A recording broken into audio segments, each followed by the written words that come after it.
السلام علیکم دوستوں، اب تک آپ نے وہ ویڈیو دیکھ ہی لیا ہوگا جس میں ڈاکٹر عبدالسلام کے حوالے سے یہ کہا گیا ہے کہ ان کو نوبیل پرائز نہیں ملنا چاہیے تھا کیونکہ در حقیقت انہوں نے ایک اور سائنسدان کا کام چوری کیا تھا. وہ در حقیقت ایک پلیجرسٹ تھے، ایک چور تھے، اور ان کی در حقیقت اپنی کوئی اوریجنل کنٹریبیوشن نہیں تھی. یہ دعویٰ دو سائنسدانوں نے کیا ہے، ایک شیلڈن گلیشو اور دوسرا نارمن ڈومبے. شیلڈن گلیشو انفیکٹ کو ونر ہیں اس نوبیل پرائز کی، جو کہ عبدالسلام کو بھی ملا اور وائنبرگ کو بھی ملا. اور نارمن ڈومبے اسی یونیورسٹی سے تعلق رکھتے تھے جہاں میں بھی پڑھا ہوں، یعنی یونیورسٹی آف سسیکس سے. آئیے دیکھتے ہیں کہ سب سے پہلے گلیشو کیا کہتے ہیں. وہ کہتے ہیں کہ سلام اینڈ وارڈ کا جو 1964 کا پیپر ہے وہ میرے 1961 کے پیپر کے عین مطابق ہے، اور میرا یہ دعویٰ ہے کہ در حقیقت سلام اینڈ وارڈ کا 1964 کا پیپر میرے پیپر کی کاپی ہے، مجھے اس میں سائٹ ہی نہیں کیا گیا. آپ کو شاید یہ بات معلوم نہیں ہوگی، مگر سائنسدانوں کی دنیا کے اندر یہ ایک ویل نون بات ہے کہ ڈاکٹر عبدالسلام انفیکٹ 1957 میں ہی نوبیل فزکس کا ایوارڈ جیت سکتے تھے. جی ہاں، اس کی وجہ یہ تھی، کاسمک اینگر کی پیج 129 پہ لکھا ہے کہ سلام صاحب پولیز پارٹیکل کو دیکھ رہے تھے. پولی اس زمانے کا بہت بڑا فزسسٹ تھا. کہتا ہے سلام saw that Pauli's particle acts as a tiny corkscrew drilling through space at the speed of light. Viewed from behind, a particle appears to spin one way, but if the particle is overtaken, it appears to move backwards and spin the other way. However, traveling at the speed of light, the neutrino cannot be overtaken and always spins the same way. If the neutrino has no mass, its only label is its spin direction. So the reflection of a neutrino in a mirror is no longer a neutrino. Left-right symmetry is automatically shattered by massless neutrinos. ٹھیک ہے جی. سو سلام صاحب نے ایک concept پیش کیا کہ neutrinos در حقیقت میسلس ہیں. ڈاکٹر عبدالسلام جو اس وقت ایک انتہائی ینگ پروفیسر تھے، بھاگے بھاگے وولف گینگ ارنسٹ پولی کے پاس گئے، کیونکہ اس زمانے کے اندر ڈاکٹر پولی کو نہ صرف نوبیل پرائز ملا تھا بلکہ لوگ یہ سمجھتے تھے کہ اس کیٹیگری آف فزکس کے اندر وہ چیف جسٹس تھے. ایک طرح سے وہ جتنی نالج رکھتے تھے اس پورے معاملے پر شاید ہی اس زمانے کے اندر کوئی اور سائنٹسٹ رکھتا تھا. تو انہوں نے اپنا پروپوزل ان کے سامنے رکھا میسلس نیوٹرینو کے حوالے سے کہ اگر آپ اس کو اس طرح سے کنسیڈر کریں تو دیکھیں یہ ایکویشن وغیرہ اس طرح سے سولو ہو جاتی ہے. مگر پولی صاحب کا جواب یہ تھا کہ give my regards to my friend Salam and tell him to think of something better. بالکل انہوں نے اس آئیڈیا کو آؤٹ آف ہینڈ ڈسمس کر دیا، لہٰذا ڈاکٹر عبدالسلام نے اس کو فوری طور پہ پبلش نہیں کیا. یہ قصہ ہے مڈ 1950s کا. یہ ڈیٹ ذہن میں رکھنا بہت ہی ضروری ہے کیونکہ اس کے بعد کیا ہوا، اس کے بعد انفیکٹ ڈاکٹر عبدالسلام درست ثابت ہوئے، کیونکہ 15 جنوری 1957 کو physics department of Columbia university نے ایک پریس کانفرنس کی، اور پھر آگے نیو یارک ٹائمز نے ایک آرٹیکل پبلش کیا، basic concepts in physics reported upset in tests, اور ان بیسک کانسیپٹس میں پیرٹی ہیڈ بین وائلیٹڈ اور ری نارملائزیشن واز پاسبل. دو چیزیں جو کہ عبدالسلام کہہ رہے تھے کہ ممکن ہے اور پولی سے ڈسکس کر رہے تھے، اور پولی کہہ رہے تھے کہ نہیں یہ ممکن نہیں ہے. بائی دی وے اس کا بھی حوالہ کاسمک اینگر پیج 132 ہے، آپ اس کو چیک کر سکتے ہیں. اب اس کے بعد کیا ہوا کہ 1957 میں چین ننگ یانگ اور ژنگ ڈاؤ لی نے اپنی فائنڈنگز پبلش کر دیں، اور انفیکٹ ان کو 1957 کے اندر نوبیل پرائز فار فزکس بھی مل گیا. اگر آپ کو بات سمجھ نہیں آئی تو میں دوہرا دیتا ہوں کہ ڈاکٹر عبدالسلام نے وہ چیزیں دریافت کر لی تھیں جس پہ 1957 کے اندر اور لوگوں کو نوبیل پرائز ملا، مگر کیونکہ انہوں نے پولی کی ریکمنڈیشن پر ان کو پبلش نہیں کیا، لہٰذا ظاہری بات ہے کہ ان کو نوبیل پرائز بھی نہیں ملا. قصہ مختصر یہ کہ عبدالسلام ٹھیک کہہ رہے تھے اور پولی غلط کہہ رہے تھے. اگر سلام پبلش کر لیتے تو 1957 کے اندر وہ نوبیل یافتہ ایک فزسسٹ مانے جاتے. بعد میں ڈاکٹر پولی نے عبدالسلام سے معافی بھی مانگی اور کہا کہ جو میسلس نیوٹرینو کا آئیڈیا تھا وہ تمہارا بالکل درست آئیڈیا تھا، اور ڈاکٹر عبدالسلام نے پھر اس کو پبلش بھی کیا 1959 میں اٹیلین فزکس جرنل ایل نیوو سیمنٹو کے اندر پبلش کیا. یہ ساری چیزیں کاسمک اینگر پیج 132 پہ آپ پڑھ سکتے ہیں، اور مختلف کتابوں میں بھی پڑھ سکتے ہیں کیونکہ یہ بڑے ویل نون فیکٹس ہیں. اس کے بعد ڈاکٹر عبدالسلام کے ذہن کے اندر یہ بات آ گئی کہ جو بھی آئیڈیا ان کو آئے ان کو فوراً سے پہلے پبلش کر دینا چاہیے. اگر وہ پبلش نہیں کریں گے اور کسی اور نے وہ آئیڈیا ڈسکور کر لیا تو پھر اس کا مطلب ہے کہ ان کے ساتھ دوبارہ یہی ہوگا. انہوں نے غلط ایڈوائس لی پولی سے. اگر کوئی آئیڈیا غلط بھی ہے ڈزنٹ میٹر، اس کو پبلش کیا جائے. ایون نارمن ڈومبے جو کہ عبدالسلام عبدالسلام کے خلاف آرٹیکل لکھتے ہیں. بیسکلی اپنے آرٹیکل میں یہی لکھتے ہیں, کہتے ہیں سلام was perpetually sorry that his idea in a draft paper in 1956 suggesting that parity might be violated had not been published after criticism from senior colleagues. کون تھے وہ senior colleagues؟ Obviously Pauly himself. یعنی کہ ڈومبی بھی اس بات کو قبول کر رہا ہے, سارے قبول کرتے ہیں, اس میں کوئی ایسی بات ہے نہیں تعجب والی کہ 1956 کے اندر انہوں نے یہ بات ڈسکور کر لی تھی, مگر کیونکہ انہوں نے پبلش نہیں کیا اس وجہ سے ان کو اس زمانے کے اندر فزکس کا ایوارڈ نہیں ملا. اگر آپ کو میری ان دو باتوں سے یقین نہیں ہوتا تو دی انفینٹی پزل جو کہ فرینک کلوز کی کتاب ہے اس کے حوالہ دیکھ لیجئے. فرینک کلوز لکھتے ہیں in December 1958 Salam and Ward submitted their paper titled Weak and Electromagnetic Interactions to the Italian journal El Nuovo Cemento where it appeared in February 1959. یہ بات اس لیے انتہائی اہم ہے کیونکہ گلاشو کا آرٹیکل جو ہے وہ 1961 میں پبلش ہوا ہے, جبکہ already weak and electromagnetic interactions کے حوالے سے سلام اور وارڈ نے 1959 کے اندر بھی پبلش کیا ہوا ہے. دس از ایبسولوٹلی اے فیکٹ جو کہ فرینک کلوز بتا رہے, اور مزید فرینک کلوز ہی آگے بتاتے ہیں کہ Glashow's thesis in 1958 was not public knowledge. ٹھیک ہے جی, 58 کے اندر یہ پاسبل ہی نہیں ہے کہ عبدالسلام اور وارڈ کو پتا ہو کہ گلاشو کا کیا کام کر رہا ہے. کہتا ہے گلاشوز thesis in 1958 was not public knowledge outside Caltech and there is no doubt that Salam and Ward's first foray into this area was completely independent of anything that Glashow had done. اب غور کریں, Frank close کو ہی کوٹ کیا جا رہا ہے یہ ثابت کرنے کے لیے کہ جی ڈاکٹر عبدالسلام جو ہے پلیجرسٹ ہیں, جبکہ فرینک کلوز بالکل کلیئرلی یہ کہہ رہے ہیں کہ ایسا کوئی چکر ہی نہیں تھا. انہوں نے تو پہلے پبلش کیا, اور جب انہوں نے پبلش کیا تو اس وقت گلاشو کی تھیوری کو جانتا ہی نہیں تھا, اور گلاشو نے انفیکٹ 61 میں پبلش کیا.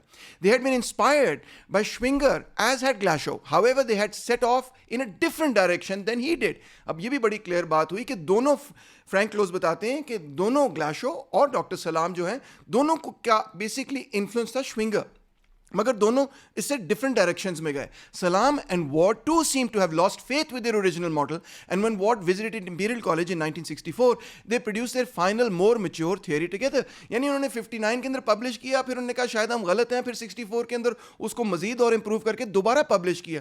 لہٰذا دوستوں سمجھنے کی یہ ضرورت ہے کہ انفیکٹ ڈاکٹر عبدالسلام 1950 سے لیٹ 1950 سے ایٹ لیسٹ ان تھیوریز پہ, یعنی کہ الیکٹرو میگنیٹک فورس اور ویک نیوکلیئر فورس کی کمبینیشن پہ کام کر رہے تھے, نظر آتا ہے, اور ان کا کام پبلشڈ موجود ہے, اس پہ ایویڈنس بھی موجود ہے. اور انہوں نے گلاشو کی تھیوری کی بنیاد پہ سب کچھ نہیں کیا, بلکہ انفیکٹ گلاشو انڈیپینڈنٹلی کر رہا تھا اور ڈاکٹر عبدالسلام جو کہ لنڈن کے اندر تھے وہ انڈیپینڈنٹلی یہ کام کر رہے تھے. اب آئیے دوسری ایکوزیشن کو دیکھتے ہیں جو کہ ڈومبے صاحب نے کی ہے, how to win a Nobel prize 2011 کا ان کا آرٹیکل ہے. وہ کہتے ہیں جی Glashow wrote the paper in 61 the form of neutral weak current was given by the theory in particular it violated parity but not its strength. یہ Norman ڈومبے لکھتے ہیں عبدالسلام کے بارے میں کہ بھی گلاشو نے تو 61 میں یہ کام کر لیا تھا. پھر وہ کہتے ہیں 67 کے اندر وائنبرگ نے اپلائی کیا Higgs mechanism to the Glashow theory, اور اس کے علاوہ اس کے حوالے سے انہوں نے پریڈکشن آف پیرٹی وائلیشن شو کی اینڈ سو آن, اور رینارملائزیشن شو کی. تو اس کا مطلب ہے کہ گلاشو نے 61 میں کام کیا اور 67 کے اندر وائنبرگ نے کام کیا, ڈاکٹر سلام نے تو کوئی کام ہی نہیں کیا. یہ ڈومبے کا پوائنٹ آف ویو ہے, ٹھیک ہے. مگر آئیے دیکھیں کہ جو سیکوینس ہے اسٹیپس کا وہ کیا ہے. آلریڈی میں آپ کو دکھا چکا ہوں کہ 59 کے اندر ڈاکٹر عبدالسلام اس پہ پبلش کر چکے تھے.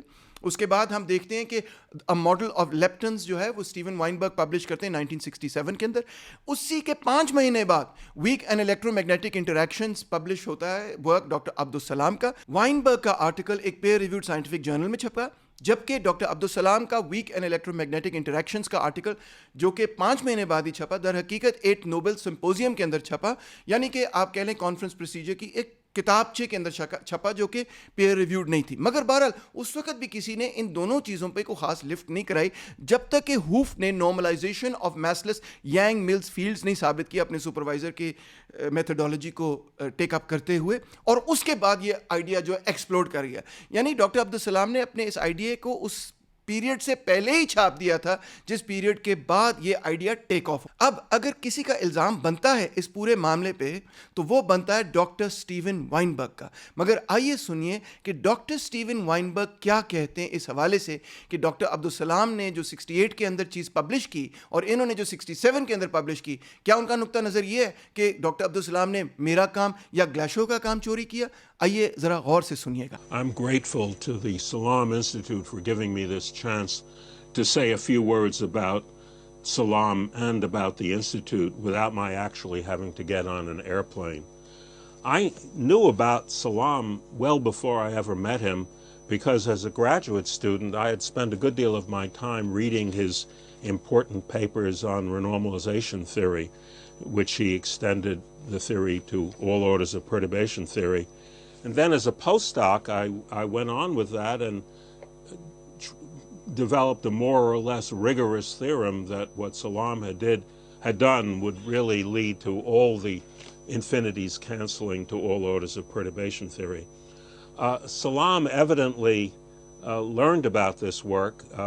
One day in 1960, when I was a postdoc at the radiation laboratory in Berkeley, I was sitting in my tiny office and there was a knock on the door. When I opened it, there was Salam. And we talked for a while about renormalization theory and about this and that. I don't recall all of it, but it was quite a friendly meeting. So it was natural a year or two later, when my wife and I decided we'd like to spend a year abroad, for me to write to Salam and ask for his hospitality at Imperial College, where he was the head of the theoretical physics group. And he was gracious enough to grant it. We spent a good year in London, and in particular, I contributed to the only paper I've ever written in collaboration with Salam, also with Jeffrey Goldstone. We seemed to be showing that there was no hope for a wonderful idea of broken symmetry in particle physics. Fortunately, 2 years later, 3 different groups showed that there was an exception to that, the so-called Higgs mechanism, which was later incorporated by Salam and myself into the unified theory of weak and electromagnetic forces. I didn't know it, but at that time Salam was already thinking very seriously about extending science to the developing world and founding an institute for that purpose in Trieste, which was founded in 1964. The institute prospered under Salam, and then after his death under a number of very excellent leaders, and I'm proud to say has done very well under the latest director, Fernando Quevedo. I say I'm proud because he was my PhD student at Texas in the 1980s. So Salam's legacy continues both through his written papers and through this wonderful institute, which does so much to develop science in the developing world, but for science in general. And but nevertheless, Salam is greatly missed by many people, not least myself.